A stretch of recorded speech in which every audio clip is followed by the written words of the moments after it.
because like I mentioned, there's the foundationary things, and sometimes we miss and we forget some of those foundationary things, and we don't necessarily teach all those foundationary things when we're coaching to more advanced people. So it's good to kind of regress and go back and do the basics. And then how can you make the basics more challenging? So if it does say that it's a beginner's class, what elements can you add to it? Whether you're adding something on your own in between the workout, or if you're increasing weight, or you're adding chains, or you're doing something to take that beginner program with that beginning education and then making it a little bit more challenging, so you're getting what you need. But I think that there's no such thing as a hard workout, and there's no such thing as an easy workout. There's just a workout, and whatever you make of it is what it's going to be. Time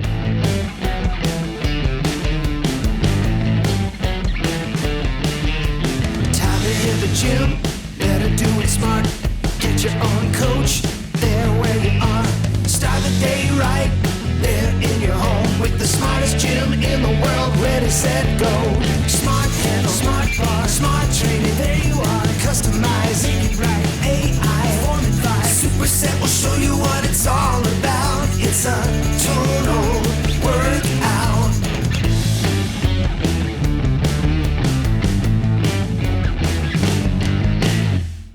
Welcome to the Superset Podcast, episode 34. This is Crystal O'Keefe. And this is Tom O'Keefe.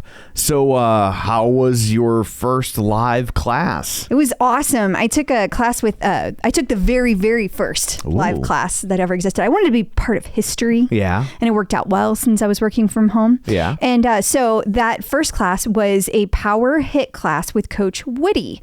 And I loved it. I loved seeing like all the scrolling across the top. Like you could see all the different people every time they got a PR. Okay. And you could see like when it was like strength PR, or if they like hit a milestone of any kind. So if they hit a certain number of pounds, like while we were in class, Kate, she reached 4 million pounds while we were in class. And so like the milestones like shift all the way over to the left. And so you can then see it, and then you can immediately high five them. And I really loved that. The only thing it's going to take some getting used to is the leaderboard scrolls side to side. And so when I was on, there were 307 people for the very first class, and you couldn't see all 307. So like you'd scroll, right? And then like it would kind of reset, and another group would come up, and another group would come up. So you really could never, like if I wanted to high five every single person. Right. On there, I couldn't do that. I couldn't see them. And then like somebody got a high five and I didn't even see them in the class, or got a shout out. Excuse me. They got a shout out. It was Evan Winder, and I don't even think he was in the class.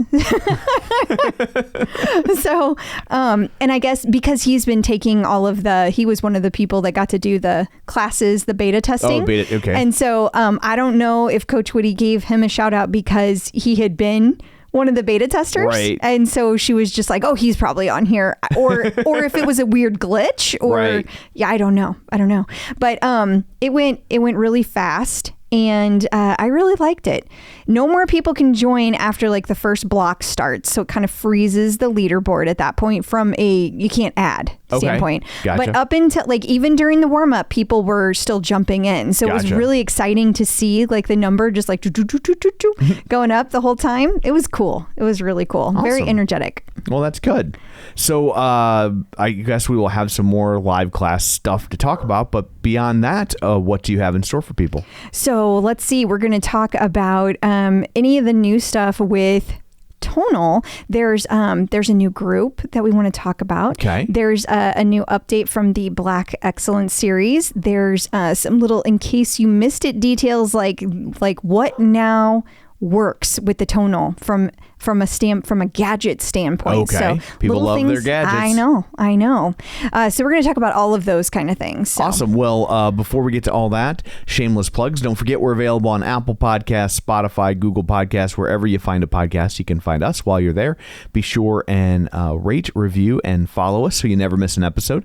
And you can also find us on Facebook, facebook.com/Superset Podcast. While you're there, like the page and join the group. And you can also find us on YouTube. All of these episodes live on YouTube at our YouTube channel, which is called youtube.com/theclipout, the name of our other podcast, but everything lives under one umbrella. So swing on by and follow us there if you are so inclined. So there's all that. Let's dig in, shall we? We shall. Look who's talking about Tonal. So we were talking about Tonal starting their live classes, and they put out a really cool video kind of taking you behind the scenes of their dress rehearsals. Yeah, this might have been, they officially did this as a Tonal talk, and it might have been my favorite Tonal talk, although I love all of them, so I don't know, that's tough to choose. But it's my current favorite. My current favorite is the one we were on. Oh, okay. But Kate did a really, really good job, and I didn't realize this whole time that when they're filming classes, like, it's in an honest to God Hollywood studio. Like, it never occurred to me. Yeah, I just thought it was like they had a thing in the office. It was like, here are the cubicles, here's the break room. Right. Here's where we film the classes. Right. And I guess that's because I've been behind the scenes at at Peloton, and it's a studio in the building. Right. So I have just been assuming this whole time that's exactly how Tonal was doing it. Yeah. So first of all, mind blown, like right off the bat. This particular studio has had a lot of stuff happen. It's like been filmed in it, including a Selena Gomez video. Oh. And Kate mentioned like 3 other things, but that's the one that stuck with me. I care about Selena Gomez now that I watch Only Murders in the Building. For sure. And I guess I should have cared about her before. She was on She's Wizards of Waverly Place, right? Mm-hmm. So I should have cared about her before because I was friends with Mr. Larry Tate. Yes. In real life. Yes, exactly. Bill Cott. Yeah, you should have cared. Whoops. But at any rate, and this was really cool because then, so like all the COVID protocols were being followed, masks were being worn. They had to there were signs that were like, be quiet, we're filming. And then Kate went backstage and she talked to one of the guys filming and talked to him about what that was like. And then she went into the dressing room where Coach Gabby was getting ready and like she was getting her makeup and hair done. I mean, again, I mind blown because I had no idea. Like, I know that they said they had people for this, but I didn't realize like it's legit people for this. Like that's like they're producing it like a Hollywood studio. Sure. I just, so this is why you should watch the Tonal Talks because you learn so much. This was very cool. So, those were my key takeaways, that there's a lot of awesome stuff happening. And if you haven't had a chance to watch this, you absolutely should. It's a really good one. They even have a wardrobe room, Tom. A wardrobe room. It's like my dream come true. All workout clothes.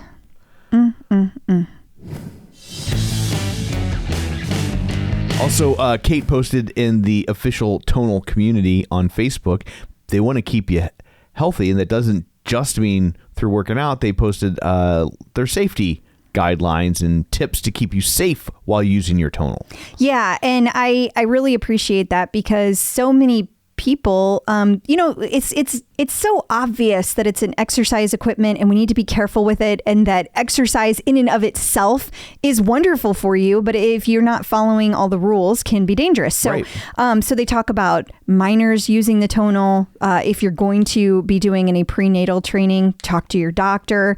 If you're going to solicit medical suggestions from the community and coaches, don't do that. Talk to your doctor. Right. It's always a bad idea to ask the internet for science advice. Yeah, exactly. If the last 18 months has taught us anything. Exactly. Using third-party accessories on Tonal, like Tonal hasn't evaluated those. Right. They have no idea how well those work. Back squats on Tonal, we've talked about this before, not necessarily it can lead to danger. So, those need to be, that's why they do front squats. Right. They're safer on the Tonal.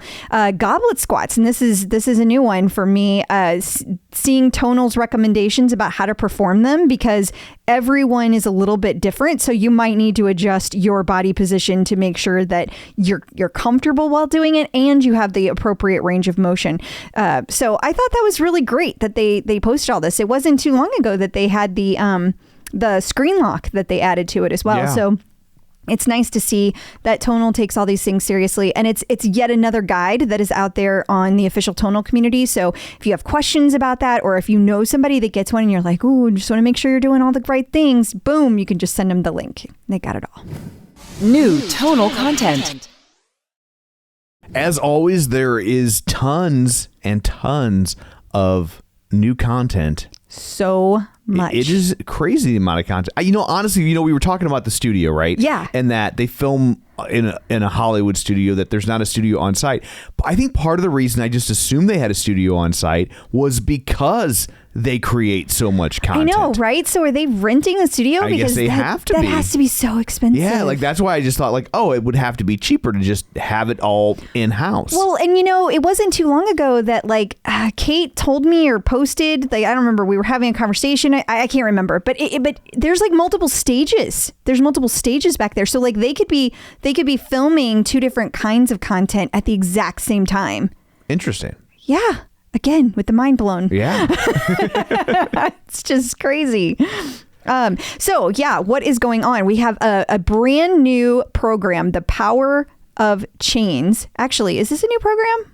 I don't know. No, this is not a new program. I'm so sorry. Power of Change with Coach Nicolette. It is a full body, all focused on chains, and it's 29 minutes. So all of the different, you're going to have all the different muscle groups completely challenged by chains mode. So that workout is going to be no joke. That's labeled as intermediate. Then there's the upper body intensity with Coach Brendon, also an intermediate upper body, 25 minutes. Boom.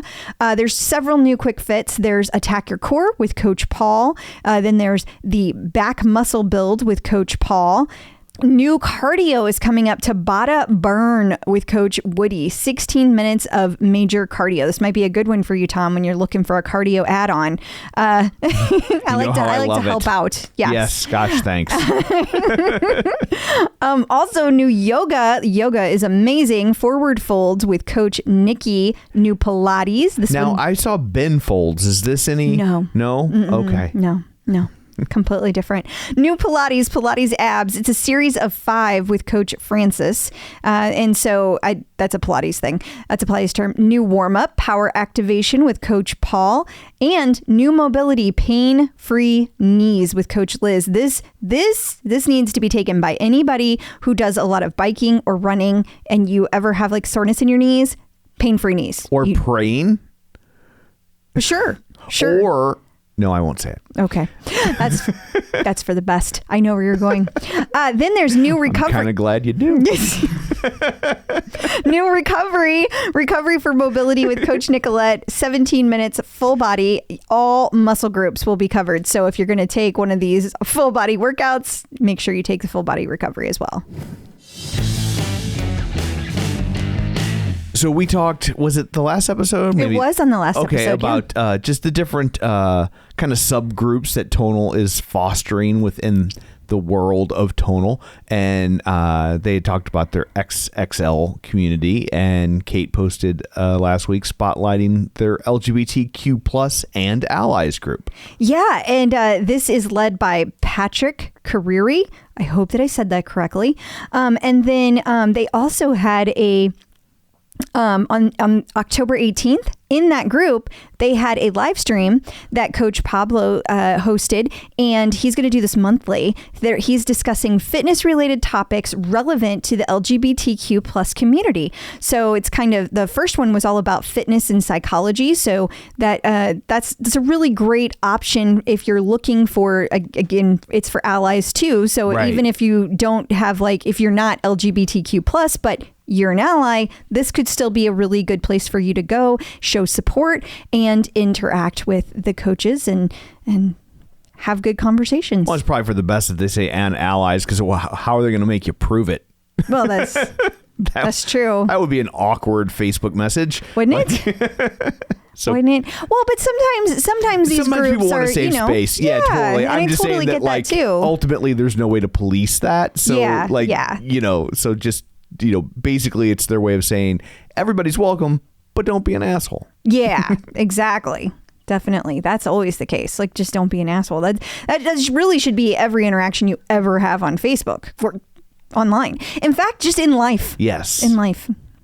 And while I hate to rank groups in terms of importance, a slightly less important group, but something some people still might enjoy, someone began a Pets of Tonal Facebook page. As far as people enjoying it, that would be me. Yes. I would enjoy this. Pets of Tonal now exist, and you can post pictures of your furry little workout partners that come in all shapes and sizes.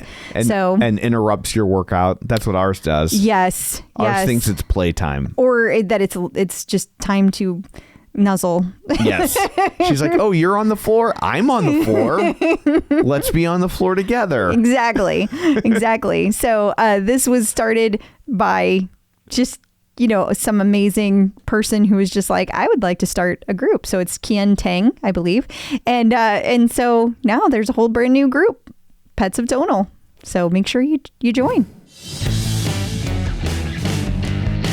So Coach Nicolette and Coach Francis celebrated Latin Heritage Month together. Yeah, and they so this was for the whole community to wrap up the month, because this is the holiday that goes from the 15th to the 15th. It's not like October. It's Yeah, exactly. And so they were wrapping up the Latin Heritage Month with tonal treats, and I can't remember what the food they made was, but they made guacamole and margaritas. Well, I was going to say the margarita part. I said the food. I remembered the drink, which I think that was silly of me. I think it makes sense, but it was a mock margarita. So like, even if you're not drinking alcohol, you still have an amazing treat that you can you're have. not left out. You're not left out. Oh, that's nice. Yeah, I thought that was fun. It's been a while since there's been a tonal treat, but they're fun. And then Tonal continued their Black Excellence series. They did, yeah. And this time it was about the invisible history of the Afro-Latine community. Absolutely fascinating. So you might be wondering what comprises of invisible history. They actually have a Patreon and an Instagram that you can follow them. They consider themselves to be independent artists who create high quality educational content honoring historical events relating to Black, Latin, and Indigenous people. And they are looking to make it possible for everyone to learn about the subjects covered and have access to the information for free. That's really cool. Absolutely. And if you want more information, you can check out their Patreon at patreon.com/invisiblehistory. In case you missed it. Well, in case you were unaware, you can sync, I guess is what the kids say, your Amazon Halo with your tonal. Yeah, and it's pretty easy to do. And also, somebody posted earlier this week that they wanted to hook up their Whoop to it, and Whoop also works on the tonal, like it so that you can see what your heart rate is. So there's lots of ways to do that. And of course, there has been a previous tonal talk that talks about heart rate zone training if you're interested in how it works with the tonal. And so the link is out there as well if you go and search for it in the official tonal community.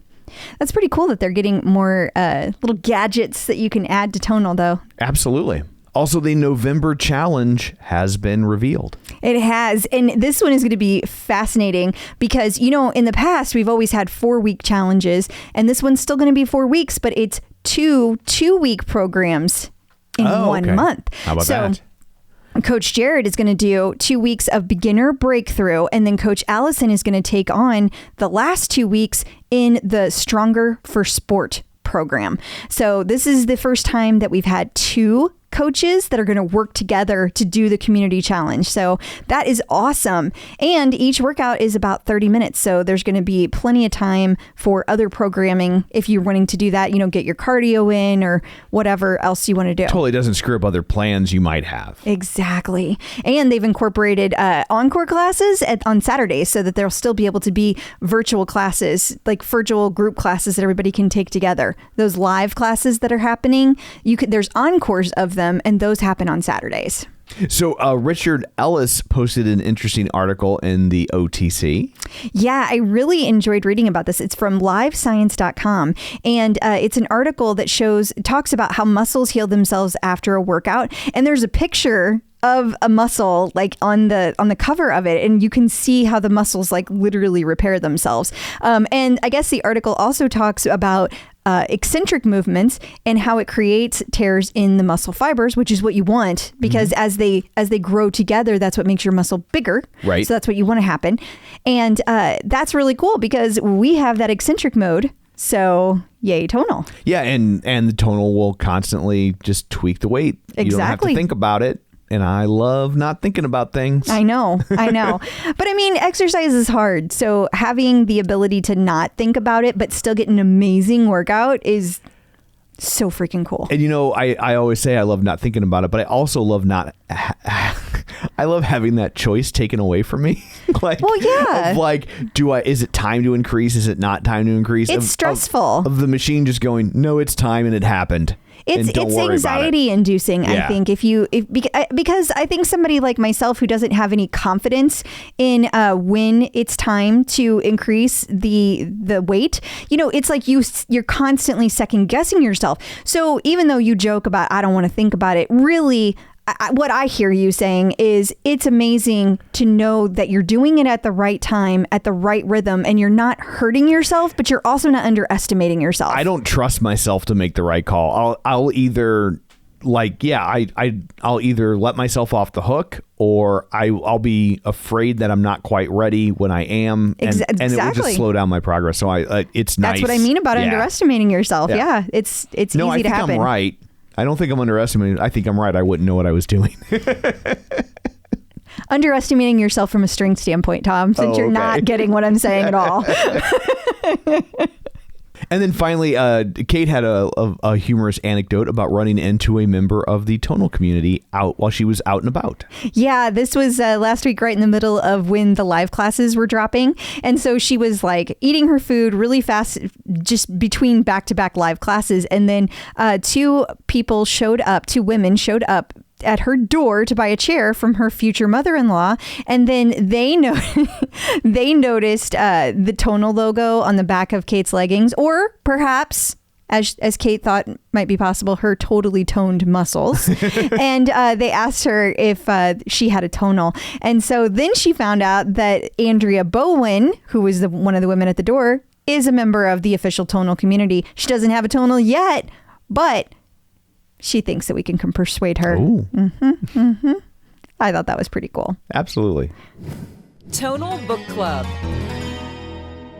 And the November book has been announced. It has. It's going to be No Sweat: How the Simple Science of Motivation Can Bring You a Lifetime of Fitness. So if you kind of pair this with the classes that are going to be going on, it's like this is all kind of for beginners. It doesn't have to be for beginners, but for people who maybe you've been off Tonal for a while and you're looking for a way to get back in.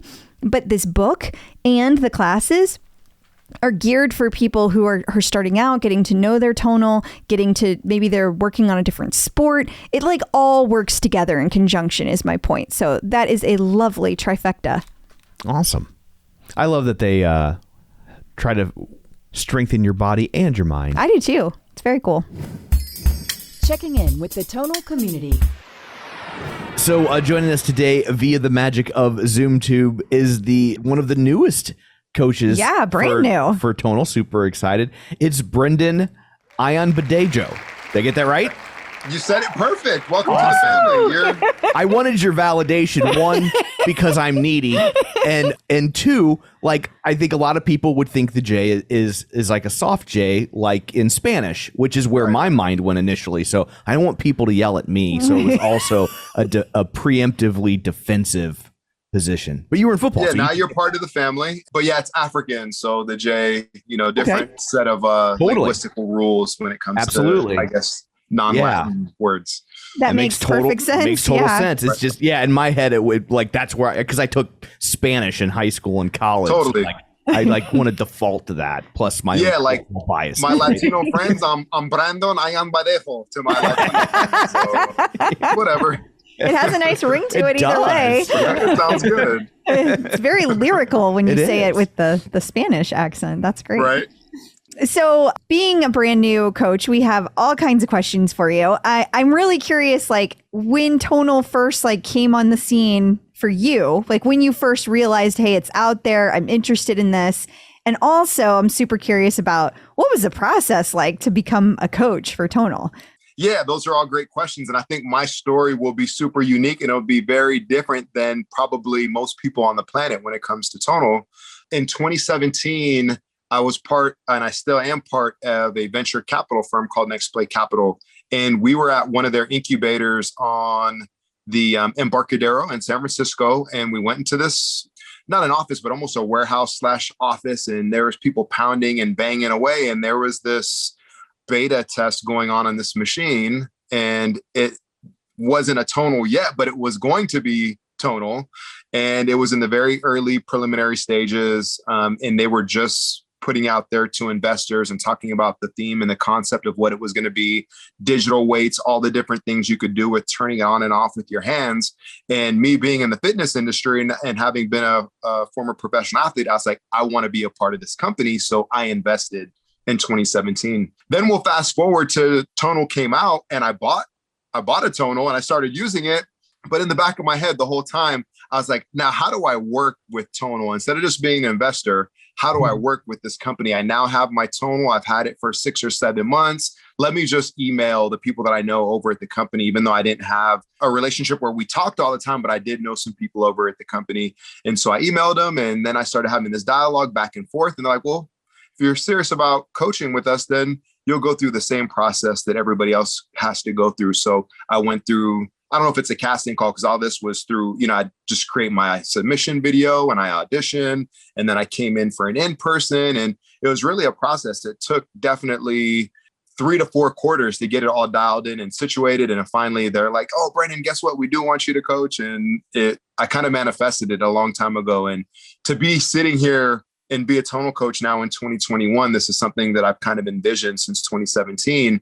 I feel very accomplished. I feel very excited. And I'm very humbled and honored that the company did everything that they said they were going to do and more. And that I also get to be a part of it on several different levels. Wow.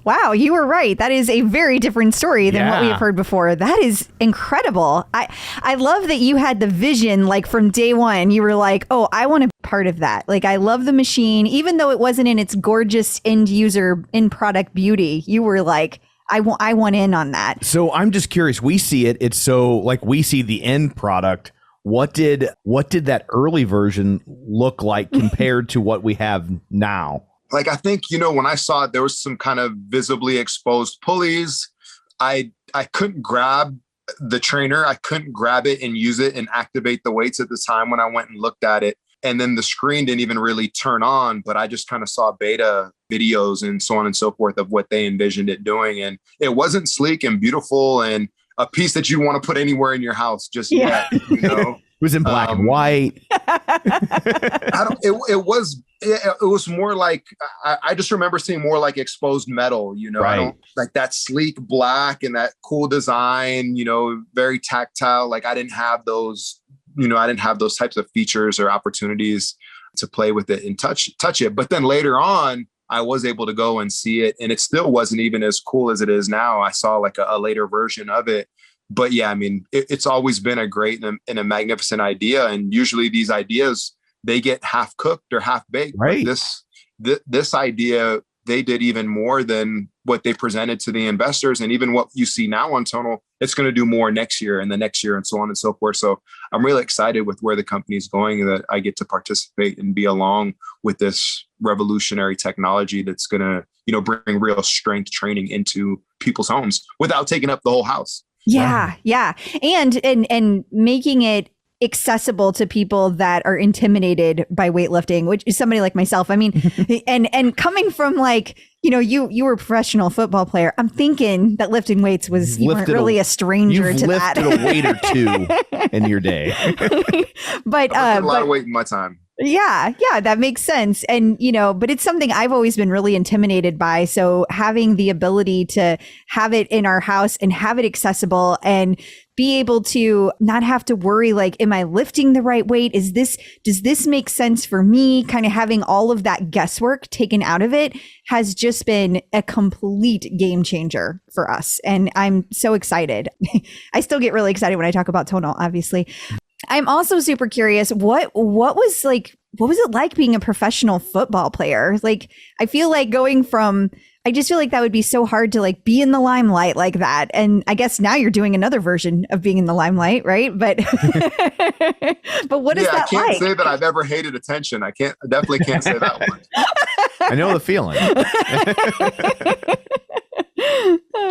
So yeah, playing pro ball as a kid, I played so many different sports, and eventually football was kind of the least barrier to entry for me. Like I'd play other sports and I'd hurt other kids. So I'm like, oh, well, maybe I should play a sport where I'm supposed to hurt other kids, not necessarily hurt them, but I'm supposed to bang them up and beat them up, not, like not playing baseball and accidentally bumping into a kid, or playing basketball and you break a kid's ribs because you bumped into him too hard. Well, that's kind of what you're supposed to do in football. Not that you're supposed to break anybody, but so yeah, it's kind of the sport that called me more than I called it, because I played so many different sports. But also I grew up in Chicago until I was 10, and to be able to play in the city that I was born and raised in was amazing. And to be able to give back to the community that gave so much to me as a kid and help raise me as well. So, I mean, when you have a moonshot goal and you achieve and you accomplish it, and then you get to live within that dream for 10 years, wow. It was pretty special. And yeah, obviously it's an experience that I won't ever forget, but it was also very tough. It was also very challenging. I was never comfortable a single day at work for 10 years in the NFL, because I know that NFL stands for not for long. And the second you get comfortable, then, I played till I was 35 or 36, but had I got comfortable at 30, then there's going to be some 22 or 23-year-old guy that's going to take my job. So even though I made Pro Bowls and I was team captain and the best player at my position on the team, I went into work every single day like I was expendable. And that takes a lot of pressure and a lot of toll on you mentally and physically. But that's kind of just the way that I am. No pressure, no diamond. I always like to put pressure on myself to be the best that I can be. Yeah, I mean, I'm not a sports guy by nature, but isn't the average length of time in the NFL like less than 2 years? So the average is it's 3 years and 3 games. So it's just, when you get to that third or your fourth game, you get vested, and that's considered your fourth year, but it's just under 4 seasons. And yeah, I mean, there's guys like Tom Brady that play for 20 years. There's other guys that play for 1 year. And then, I was very fortunate to be able to play for 10. So I'm always curious on that journey to the pro level. At what point, when you're a kid, whether it's high school or college, at what point did you realize I'm better at this than most people? Like it's not crazy. Like everybody, whatever your field is, has your dream. If you love sports and you've got the announcers going in your head when you play sports. If you think you're a funny guy, like I try to think I am, like I play the game like, well, if I was walking out on stage doing stand up, like at what point did you go, this could be a thing? I'm not crazy. Right. You know what? I don't know if I ever quite had that feeling, but I always felt like I was special. So in high school, I wasn't ever the best player on my team. We had other players that were better than me. Coming out of high school, I wasn't offered a scholarship, so I went to junior college. Then I had some teams looking at me, but I ultimately sent my tapes to the team that I wanted to go to. Then I got a scholarship to UCLA. Eventually, I became one of the best players on my team, and I was an all Pac-10, received accolades and awards, but I wasn't drafted in the NFL. And then before I even made the NFL, I was cut 3 times as well. So my story is one of trials and tribulation, and the path kind of less taken. And most people don't come out of that. Once you're cut once or twice from the league, you don't really make it back. But then I ended up playing 10 years and doing all the things that I did. So I don't know if I ever quite had the feeling that, hey, I'm one of the best and I've arrived. But I will say, when my brother was in high school and he played 10 years in the NFL and won a Super Bowl as well, we did the same things. And we're the first in our family to play in the NFL. But when my brother was in high school, his JV coach, which was my JV coach, he had pulled my brother aside and he said to him, he's like, you're special. I've never seen a player like you before. You can do things that the other kids can't do. And my brother, I remember him telling me that story, and I'm like, okay, well, anything my brother can do, I can do as well. And that's kind of when I had the first inkling and first idea, like, hey, I could, potentially be a pro player. But at the time I was like, my brother was maybe 14 or 15 and I was like 12 or 13, so. Wow. I can't. That's awesome. That's just such a crazy story that both of you did that. I mean, it's like there's so few families that have the distinction of saying I played in the NFL, and you guys are like, yeah, we both did. Right. It'd be really interesting cool. for my mom. My mom would go to games and I'd be playing, I played one season with my brother where that was the best thing for my mom. But there was a few seasons where we played against each other. So my mom would be wearing stuff from both teams and people would be in the crowd like, hey, lady, are you crazy? Who are you cheering for? Are you cheering for the Bears or are you cheering for the Cardinals? It's like, yes. Yes.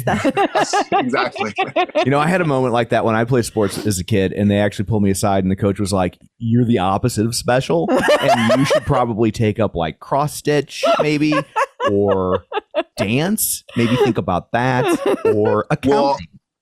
Dancing and dancing is accounting really hard. are both Yeah. amazing. So I've been enamored by. I love accounting. To tell you the truth, I have my MBA, so I enjoyed accounting, but dancing, now that's something I wish I really could do because I love to dance. I just don't do it well. Wow. So what is it like from whenever you're a football player and you're at that level? Like, what is every day working out like? I mean, I would think that you're not just like, you can't just do 45 minutes. That's not even close, right? But I also picture like you working out all day. That's what I picture. So you have off-season training and you have in-season training. For me, off-season training, I would probably do about 16 workouts a week. Each workout would be around an hour. So you can imagine, there's 14 days, there's 7 days in a week. So 14 days, 7 days, I would do a double day. But a couple of those days I would do three workouts a day. So that's how I stayed in the league so long. But you're also, as much as you're working out, you're stretching, you're sleeping, you're taking care of your body, you're meditating and doing all that stuff. So I worked and I grinded really hard in the off seasons. And then during the season, I would work out with weights 3 times a week. I would try to get a workout done the day after a game. So we play on Sundays. I try to work out Monday. It was the hardest day to work out because your body was beat up.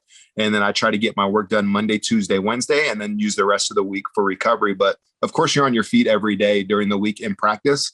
And practices are, you're on your feet a few hours a day during practice. And then there's different paces and different tempos while you're on your feet. Now, the league is a lot more gracious when it comes to 50% effort in practice and maybe one day's 85% effort. There's no days where you're hitting and tackling usually during the season, unless the coach gets mad at you because you're not doing what you're supposed to be doing.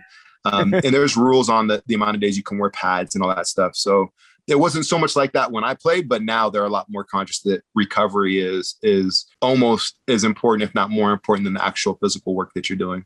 Wow. So how much of those workouts do you come up with? Do you hire someone to come up with? Or do they say, if you're in this position, here's what you do. You do these exercises on these days, go. Right. So in the off season, the team can only work with you within allowed windows. So you can't be there the entire off season. There's maybe if the off season is 6 months, there's maybe 4 months of programming where they can be with you and they'll create and design the program. And the program will be conditioning, agility, speed, position specific work, and then a whole weightlifting program that goes with restore and recovery. So whether that's swimming, physio, yoga, stretch, so on and so forth. And then some players don't like to go to the off-season program, but the benefit is you're doing what the team wants you to do, and you're also getting paid for that. But for me, as I got later in my career, I would just pay a trainer. So I'd pay it was $1,000 a week to go to my trainer that had all that stuff designed for me. So I didn't have to think. I would just show up every single day. They had days that were position, recovery, regeneration, conditioning, speed, agility, so on and so forth in their weight program. And then I would add additional weight training so I could just build specific muscles that I wanted to build. Wow. Awesome. What was that like? Oh, sorry. Go ahead. No, I was just thinking that it's funny. Like, you hired a guy so you didn't have to think. And I'm like, that's what we have Tonal for. Exactly. And it's not $1,000 a month. It's not $1,000 a week either.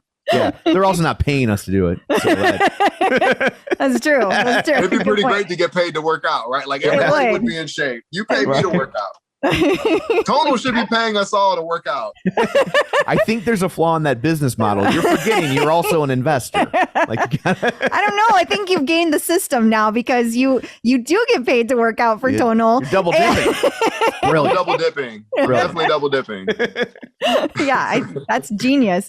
And I'm also curious, what was it like from that transition? So you're working out all the time. It sounds like now you transition back into civilian life, I put in quotes, but and then you become a personal trainer. So now maybe you were before that, but that's what you start focusing on.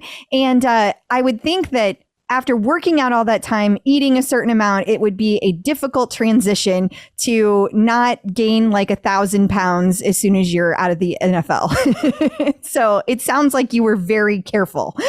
Yeah, well, the thing was, like I mentioned in the off season, even up till I was 36 years old, I was working out 16 times a week in the off season. So to work out that much, eating is a chore. Like I had to eat so much food and eat a specific way. And I was taking 100 pills and vitamins a day, from collagen for my connective tissue to ginkgo biloba for my darn brain, So that was a chore in itself. So to be able to just eat less, I dropped about 20 pounds. Yeah, most of it was muscle mass.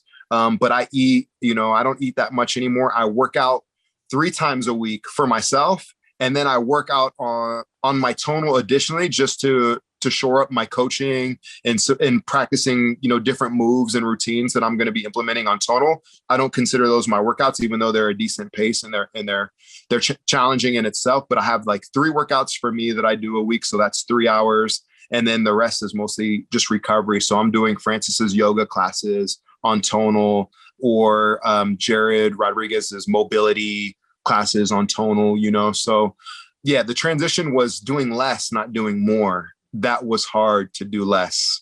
I would think. Yeah. But I think that I want to live for a long time and I want to have a high quality of life, and I just can't grind and beat up my body. And so I've been able to change the way that I look, change my eating habits, and still feel very good and still feel very healthy with doing a lot less. But it's definitely been a work in progress. With that transition from like NFL level fitness to where you're at now, like not that like not that you're not fit. That you're not in amazing Obviously, shape, you're in but amazing that shape. was there like was it difficult to process that psychologically, to feel like, oh, I just lost 20 pounds of muscle? Was that hard to swallow? Egotistically, it was so hard not to be the strongest guy, not on the floor that day, but the strongest guy in the gym. Like in my mind, I'm like, right. I want to be the strongest guy in the gym, or I want to be the buffest guy on the beach.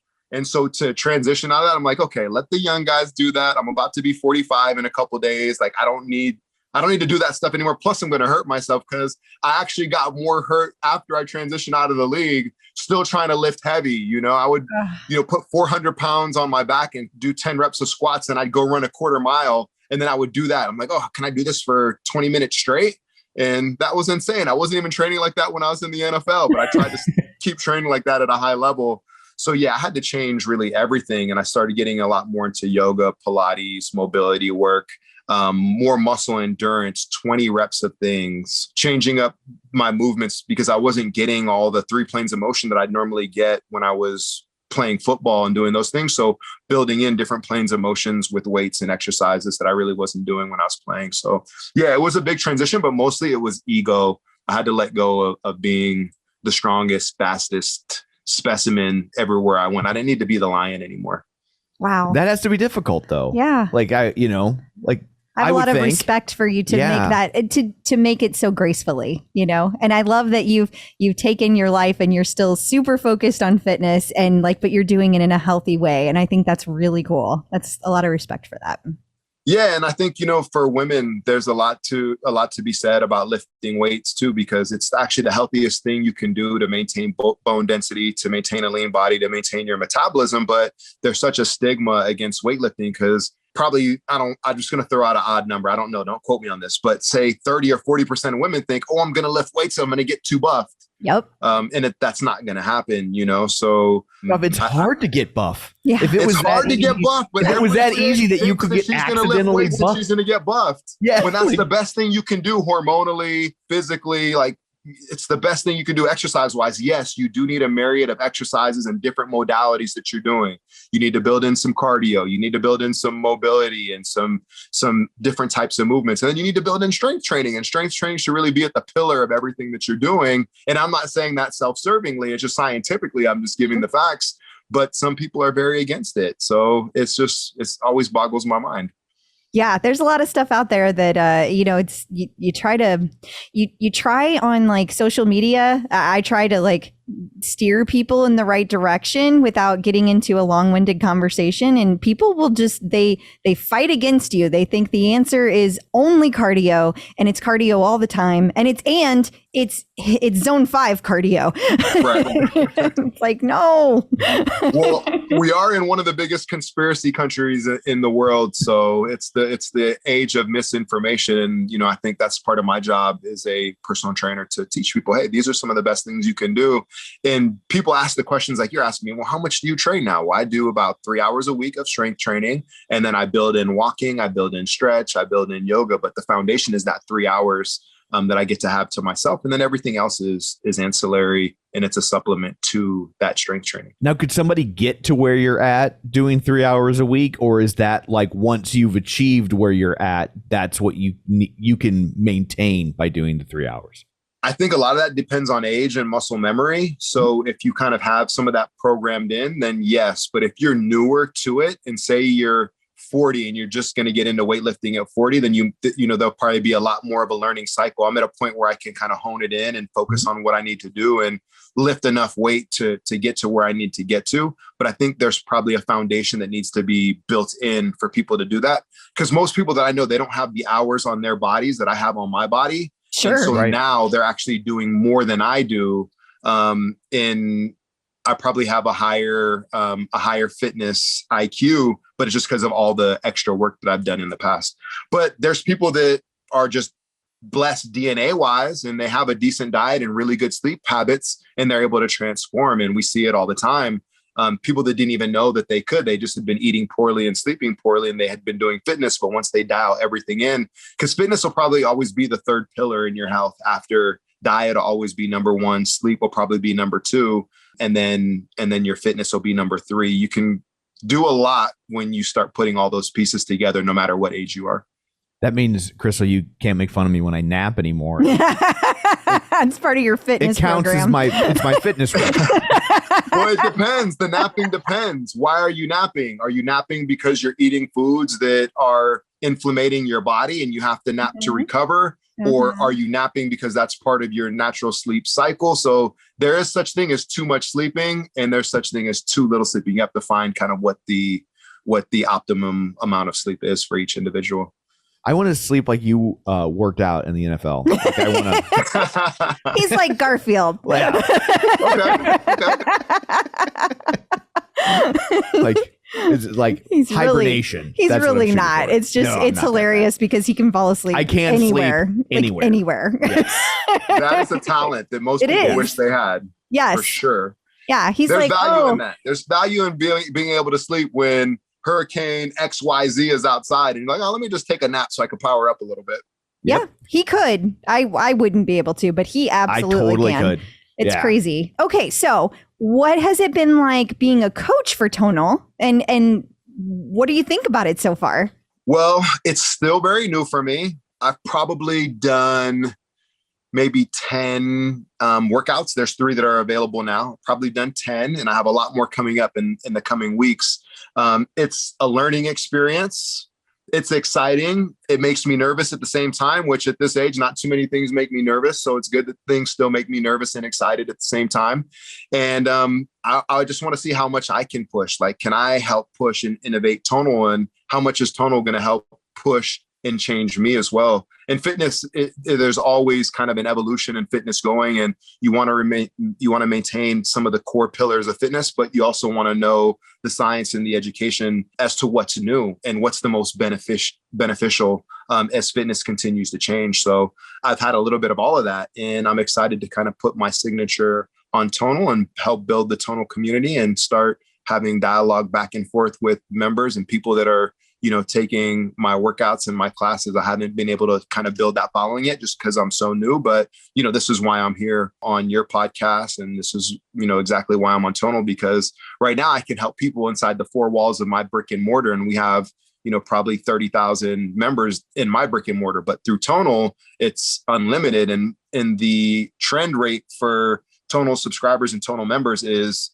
on a rocket ship right now. So I love that I could be in somebody's home in New York, in Alaska, in Florida, and I can be here in LA, and eventually I'm going to be in homes all over the United States. And so is Tonal. So that's exciting to me. Absolutely. Wow. It does sound exciting.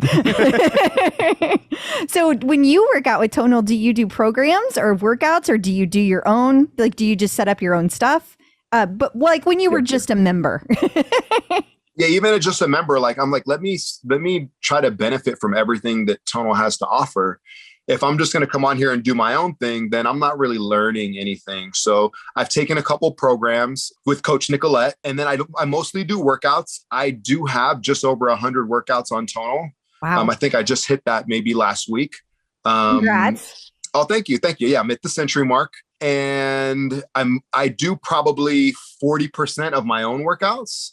And some of those are just trying to learn and program and, how do I want to build workouts and how do I want my workouts to feel for members. But I try to do everything that Tonal offers. I've done Coach Francis's yoga. I took Trace's, one of his workouts yesterday, which was amazing. They both kicked my butt. It said beginning yoga. And I was like, no, this is pretty darn advanced for me. But yeah, I want to benefit from everything that Tonal has to offer for sure. That's really cool. So how do you feel Tonal compares to traditional weights? Heavier just because there's no momentum, but it's also intelligent. So whereas traditional weights are traditional weights, so there's nobody telling me, how much power I'm exerting on each rep. There's no one, kind of correcting my form, unless that's just myself, if I'm looking in a mirror or whatnot. And then just being able to add chains, smart flex, eccentric, which are all not smart flex, but eccentric and chains.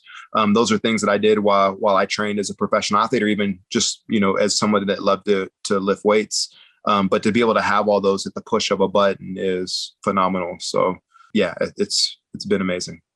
That's really cool. Yeah.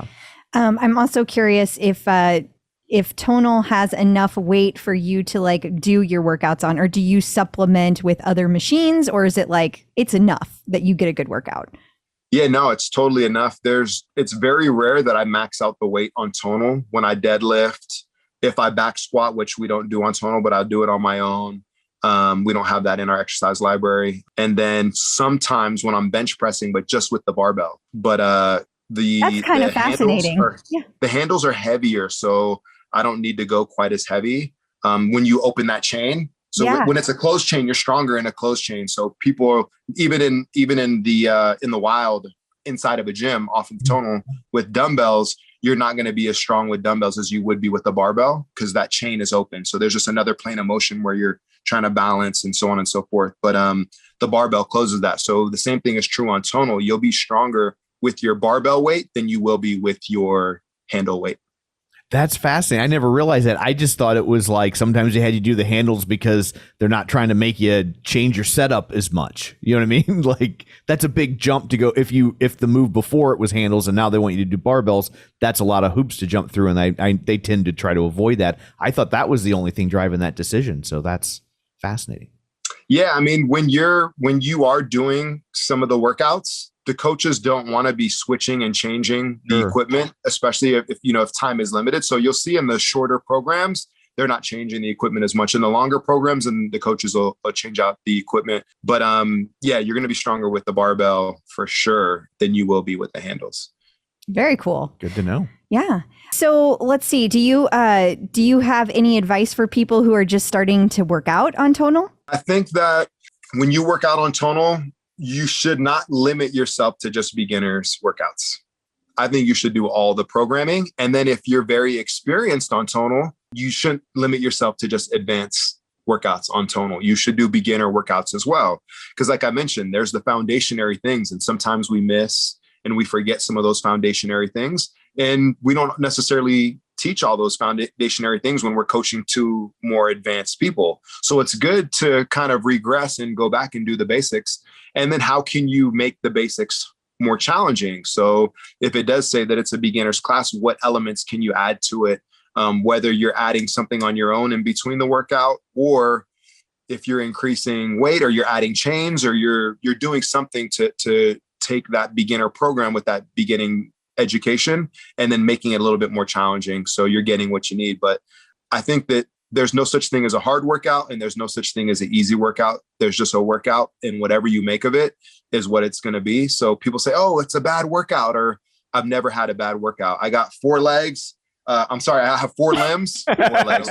I told you, I want to be that lion. Right. I have 4 limbs. If these 4 limbs are working and I wake up in the morning, there's no such thing as a bad workout unless you choose for it to be. So I don't buy, that's one thing I don't subscribe to. If someone's like, oh my God, that workout was so hard, or that workout was so easy. Well, if you're advanced, then make it harder. If you're a beginner and a workout is too hard for you, then have the mental wherewithal, which is kind of hard to say, that this is too challenging for me. Let me back down. Let me build in more rest. Let me change it up somehow so I can get through it. So yeah, that's one thing that people say. There's hard and easy workouts. I don't agree. There's just a workout and you decide how hard or how easy you're going to make it. But you should make your workouts challenging. You should try to challenge yourself every time. And you should not overexert yourself either. So if you're doing too much, pull back a little bit. If you're doing too little, then increase a little bit. But these are the words of a man that's, like I told you, I want to live for a long time and I want to have a high quality of life. And when I would go too hard after being a professional athlete, I would hurt myself. So I had to change and scale back and bring things down a little bit. I'm not being paid $1 million to work out anymore, Yeah. Yeah. So I'm just curious, because this probably isn't something you've struggled with, but how does someone know the difference between they need to back off and they're letting themselves off the hook? You should never move to failure. If you're like, oh, I'm advanced, like I'm going to crush this workout, and you do something and you're struggling on that last rep and you failed. I mean, there's spotter mode. There's different ways you can avoid that. There's burnout sets on Tonal. And then also you can turn off the weight, but it's better to work to 90% than it is to work to 100%. It's healthier for your body. So struggle with that weight, but don't lift it at all that you went too hard. Right. Okay. And if you want more out of it, then lighten the weight and do 20 reps, which is fine. You have more time under tension, or take lighter weight and move slower with the lighter weight. So for your eccentric, science shows that you should have a 4-second eccentric, a 2-second concentric. So it's like 1, 2, and then a 2-second pause. So it's a 4, 2, 2. And nobody in the world works out like that. If you're lucky, you'll get a 3, 1, 1, 3, 1, 1. And most people don't work out like that either. Most people are working at like a 1-to-1, 1-to-1-to-1 ratio. So slow things down, lighten the weight, and you'll get more out of it, actually. Good to know. Yeah. That's fat. I'm new to all this, so it's all new information to me. Tom never exercised. We can Google exercised. concentric and eccentric. No. I knew that part, those. but that's He never exercised till we got the Tonal, and then he exercised on the Tonal he hid that he was doing it for a year. So this is all new. I think that's And the how did that question. year go? What types of transformations did you see? I got thinner. And he's getting a lot stronger. He's lost quite a bit of weight in the last year, and also the muscles that he's gained are starting to show through. He doesn't like to talk about it, but I see some traps and some shoulders. I see some nice forearms. Flex your bicep, honey. No, I'm not going to flex my bicep. Your head is definitely strong from back here. Well, because I've always exercised that. So, Right. yeah. Here's my sports journey. I once struck out at T-ball. That's story. a true story. Yeah. Yeah. We're not all athletes. No, that's I don't even know what to say. I don't know. Yeah. Neither did the coach. I hope you did- struck out hard. Whatever you did, Yeah, I hope you did your best. Like the umpire was like, strike 3? Like, that's a thing, I guess.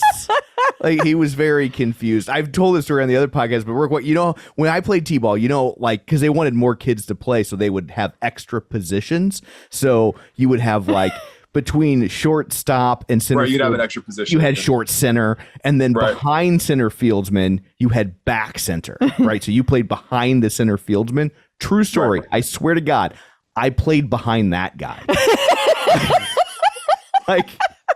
If the ball made it to me, I was just supposed to put it in my pocket and bring it in at the end of the inning. That's why they have designated hitters. You don't even have to go out there. Just sit on the bench for crying out loud. And then I was so bad at that, they moved me to the most useless position in T-ball, which most people think is the pitcher, but because they pretend to throw the ball, I was the catcher. Like I had to be surprised when they hit the ball, right? Like somebody's got to catch the ball at home plate. So catchers are important. So, well, not so much in T-ball, but yes. So anyway, that's my sports journey. So. But thank you so much for joining us. Before we let you go, let everybody know where they can find you on social media. Yeah, I think the two best places would be Facebook. I have a blue check. Good luck spelling my last name, but it's Brendon, Brendon Ayanbadejo. It'll be in the title of this episode. So, right, you'd be surprised. People still won't see it. Cut and paste. Yeah, I get called Brandon all the time. I'm like, there's no O in Brendon. There's no hand in Brendon. Sorry. And then on my Instagram, it's at Brendon310. So my Instagram gets pretty crowded, but on Facebook, I'm a lot better at responding when commented, and I'm on the Tonal Community as well on Facebook. So I love engaging there with everybody and seeing their transitions and them hitting their 1 million pounds or 2 million pounds and their strength scores going up and whatnot. So I love to engage on there. That's awesome. And I just want to say welcome to the Tonal family. Yes. We're so excited you're here. And thank you for taking the time to interview with us. It's been very cool. Yes, absolutely. Thank you so much. Thanks for having me on the Superset. I'm appreciative, and the community has embraced me with open arms, and you guys are part of that community. So thank you.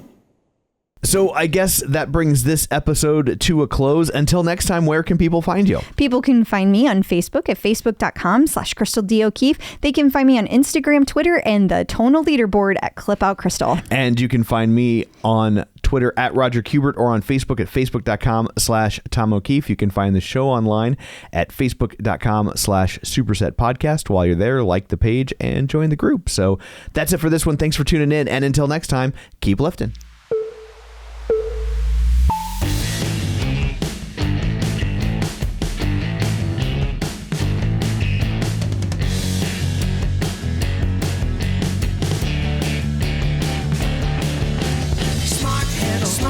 Smart training, there you are, customize, make it right, AI, form and vibe, Superset will show you what it's all about, it's a tonal workout.